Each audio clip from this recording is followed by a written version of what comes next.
Hello दोस्तों, मैं विजय कुमार आपका अपने channel NCERT for government exam में स्वागत करता हूँ। दोस्तों देखिए दोस्तों 5 मार्च का पेपर हो गया है दोस्तों आरपीएफ कांस्टेबल का सेकंड शिफ्ट का। ठीक है, तो सेकंड शिफ्ट का क्वेश्चन देखेंगे दोस्तों इस वीडियो में कि कौन कौन क्वेश्चन पूछे गए हैं। एकदम रियल क्वेश्चन मिले हैं दोस्तों। और पीडीएफ लेने के लिए आप टेलीग्राम से जुड़ जाइए दोस्तों, वहाँ पर पीडीएफ मैं डाल देता हूँ, तो वहाँ से आप डाउनलोड कर पढ़ सकते हैं। चलिए दोस्तों स्टार्ट करते हैं, देखते हैं कि आज कौन कौन क्वेश्चन पूछे गए थे। देखिए दोस्तों क्वेश्चन पूछा गया था कि ग्लोबल इनोवेशन इंडेक्स 2024 में भारत का स्थान कितना था। तो देखिए दोस्तों इस आंसर हो जाएगा 39 रैंक था दोस्तों ग्लोबल इनोवेशन इंडेक्स 2024 में भारत का। ठीक ना, पूरा देख लेते हैं कि भारत ने ग्लोबल इनोवेशन इंडेक्स 2024 में एक महत्वपूर्ण उपलब्धि हासिल की है। उसने 133 वैश्विक अर्थव्यवस्थाओं में से 39वां स्थान हासिल किया है। अगला क्वेश्चन पूछा था दोस्तों कि इनमें से कौन स्वतंत्र भारत की पहली महिला कैबिनेट मंत्री थी। तो देखिए दोस्तों स्वतंत्र भारत की पहली महिला कैबिनेट मंत्री राजकुमारी अमृता कौर हो जाएगा। ठीक है, राजकुमारी अमृता कौर थी। अगर ये पूछे दोस्तों कि स्वतंत्र भारत के प्रथम गवर्नर जनरल कौन थे दोस्तों, गवर्नर जनरल ये हो जाएगा दोस्तों सी राजगोपालाचारी। ठीक ना, सी राजगोपालाचारी स्वतंत्र भारत के प्रथम गवर्नर जनरल, प्रथम भारतीय गवर्नर जनरल हो जाएगा। ठीक है, प्रथम भारतीय गवर्नर जनरल कौन हो जाएगा, सी राजगोपालाचारी हो जाएंगे। ठीक है, और केवल ये कहेगा कि प्रथम गवर्नर जनरल कौन था स्वतंत्र भारत का, तो वो हो जाएगा लॉर्ड माउंटबेटन हो जाएगा, लॉर्ड माउंटबेटन हो जाएगा। तो ये दोनों क्वेश्चन याद रखिएगा। भारतीय शब्द लगा दे तो सी राजगोपालाचारी, केवल गवर्नर जनरल कह दे स्वतंत्र भारत का तो लॉर्ड माउंटबेटन। अगला क्वेश्चन पूछा था कि किस शहर को भारत की सिलिकॉन वैली कहा जाता है। तो देखिए दोस्तों इसका आंसर हो जाएगा बेंगलुरु। बेंगलुरु को दोस्तों भारत का सिलिकॉन वैली कहा जाता है। ठीक ना, तो भारत की सिलिकॉन वैली बेंगलुरु का उपनाम है। ऐसा इसलिए कहा जाता है क्योंकि बेंगलुरु अर्धचालक उद्योग के लिए एक केंद्र के रूप में विकसित हुआ है। तो यहाँ पर दोस्तों जो अर्धचालक होते हैं यहाँ पर इसका उत्पादन ज़्यादा किया जाता है, बनाया ज़्यादा जाता है, इसलिए इसे दोस्तों भारत का सिलिकॉन वैली कहा जाता है। अगला पूछा था कि गंगा का मैदान किन दो नदियों के बीच है दोस्तों। तो इसका आंसर हो जाएगा घग्गर और तीस्ता। तो घग्गर और तीस्ता नदियों के बीच दोस्तों गंगा का मैदान पाया जाता है। अगला पूछा था क्वेश्चन दोस्तों कि भारत के निम्नलिखित में से किस राज्य में पुलिकट झील स्थित है। तो देखिए दोस्तों बात कर लेते हैं पुलिकट झील की। तो पुलिकट झील दोस्तों भारत के आंध्र प्रदेश राज्य में स्थित है। ठीक ना, पूरा देख लेते हैं। पुलिकट झील चिलिका झील के बाद भारत की दूसरी सबसे बड़ी खारे पानी की झील है, जो कि आंध्र प्रदेश में स्थित है। अगला क्वेश्चन पूछा था कि 2024 की स्थिति के अनुसार भारतीय रिजर्व बैंक के गवर्नर कौन है। तो देखिए इसका आंसर हो जाएगा संजय मल्होत्रा। संजय मल्होत्रा दोस्तों 9 दिसंबर 2024 से वर्तमान में भारत के गवर्नर जनरल हैं। इससे पहले दोस्तों शक्तिकांत दास थे। ठीक ना, अगला क्वेश्चन पूछा था कि गांधी इरविन समझौते को किस रूप में जाना जाता है। तो देखिए इसको दिल्ली समझौते के रूप में जाना जाता है, गांधी इरविन समझौता को। ठीक ना, देखिए 25 जनवरी 1931 को कांग्रेस कार्य समिति के सदस्यों को रिहा कर दिया गया। इसी के तौर पर दोस्तों ये गांधी इरविन समझौता हुआ। गांधी और वायसराय लॉर्ड इरविन के समय हुआ। ठीक ना, गोलमेज सम्मेलन 3 हुआ था दोस्तों। सबसे पहला गोलमेज सम्मेलन 1930 में हुआ, उसके बाद 1931 में हुआ और 1932 में हुआ। तो 3 गोलमेज सम्मेलन हुए, जिसमें से दोस्तों दूसरे गोलमेज सम्मेलन में दोस्तों गांधी जी ने भाग लिया था कांग्रेस की तरफ से। उसी समय दोस्तों गांधी इरविन समझौता हुआ। अगला देखते हैं दोस्तों। अगला क्वेश्चन पूछा था कि निम्नलिखित में से तुलसीदास की रचना कौन सी है। तो देखिए दोस्तों इसका आंसर हो जाएगा विनय पत्रिका।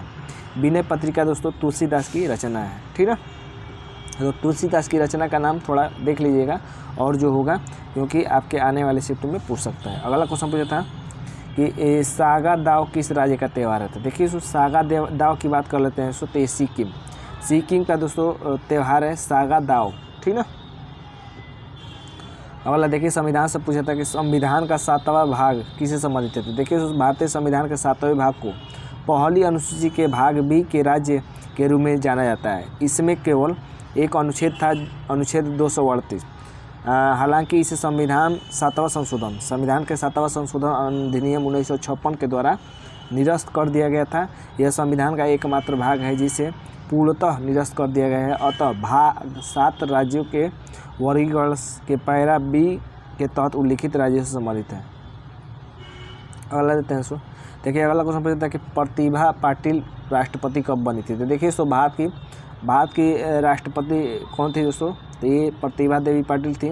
कब बनी थी दोस्तों? तो 19 जुलाई 2007 को हुए चुनाव में पाटिल ने जीत हासिल की। उन्होंने लगभग 2/3 वोट हासिल किया और 25 जुलाई 2007 को भारत की 12वीं राष्ट्रपति के रूप में शपथ लिया। ठीक है, तो भारत की पहली महिला राष्ट्रपति कौन थी? तो यही थी प्रतिभा देवी सिंह पाटिल। अगला देते हैं। देखिए अगला क्वेश्चन पूछा था कि वेदों की ओर लौटो या चलो का नारा किसने दिया था? तो देखिए इसका आंसर हो जाएगा दयानंद सरस्वती। दयानंद सरस्वती ने वेदों की ओर लौटो का नारा दिया था। स्वामी दयानंद सरस्वती ने आर्य समाज की स्थापना की। उन्होंने वेदों की ओर लौटो का या चलो का नारा दिया। और कुछ देख लेते हैं दोस्तों जो नारा दिया गया है। ब्रह्म समाज पूछा कि ब्रह्म समाज की स्थापना किसने की थी? राजा राम मोहन राय ने की थी 1828 में। आत्मीय सभा की स्थापना राजा राम मोहन राय ने ही की थी। सर्वेंट ऑफ इंडिया सोसाइटी की स्थापना गोपाल कृष्ण गोखले ने की थी। प्रार्थना समाज की स्थापना आत्माराम पांडुरंग ने की थी। ठीक है, प्रार्थना आत्मा से करनी चाहिए। आर्य समाज की स्थापना दयानंद सरस्वती ने की थी। दयानंद सरस्वती ने की थी। तत्वबोधिनी सभा की स्थापना देवेंद्र नाथ टैगोर ने की थी। अभिनव भारत की स्थापना मोस्ट इम्पोर्टेंट है वीर सावरकर ने की थी। रामकृष्ण मिशन की स्थापना स्वामी विवेकानंद ने 1897 में की थी। इसमें से बस 2-3 आपको डेट याद रख लेना है। एक तो ब्रह्म समाज वाला डेट याद रख लीजिएगा, एक आर्य समाज वाला डेट याद रखिएगा। ठीक है, उसके बाद और डेट नहीं याद कर लेना है। एक रामकृष्ण मिशन वाला डेट याद रख लीजिएगा। 3 डेट याद रख लीजिएगा। डेट ये पूछता है। अगला क्वेश्चन पूछा था कि इंडस एक्स शिखर सम्मेलन 20 और 21 फरवरी 2024 को नई दिल्ली के किस देश के साथ आयोजित किया गया था?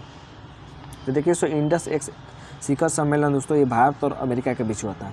भारत और अमेरिका के बीच। ठीक है, अगला क्वेश्चन पूछा था दोस्तों कि सितंबर 2024 में लोकतंत्र की 7वीं वर्षगांठ किस देश में मनाया गया था? देखिए सितंबर 2024 में लोकतंत्र की 7वीं वर्षगांठ दोस्तों फिनलैंड देश में मनाया गया है। फिनलैंड देश में। ठीक है, देखिए साइंस से क्वेश्चन पूछा था। देखिए वीडियो अच्छा लग रहा है तो वीडियो को लाइक जरूर कीजिए। लाइक करते हैं दोस्तों तो मनोबल बनता है, बढ़ता है और आपके लिए हम लोग वीडियो लाते रहते हैं। और क्वेश्चन मालूम होगा तो आप कमेंट करके जरूर बताइएगा कि कौन कौन क्वेश्चन पूछे गए हैं। हुक्स लॉ से क्वेश्चन पूछा था दोस्तों। तो देखिए हुक लॉ क्या कहता है? साइंस का क्वेश्चन है। यह कहता है कि तनाव सीधे खिंचाव के अनुपात में होता है जब तक कि लोच की सीमा न पार हो। ये हुक लॉ होता है।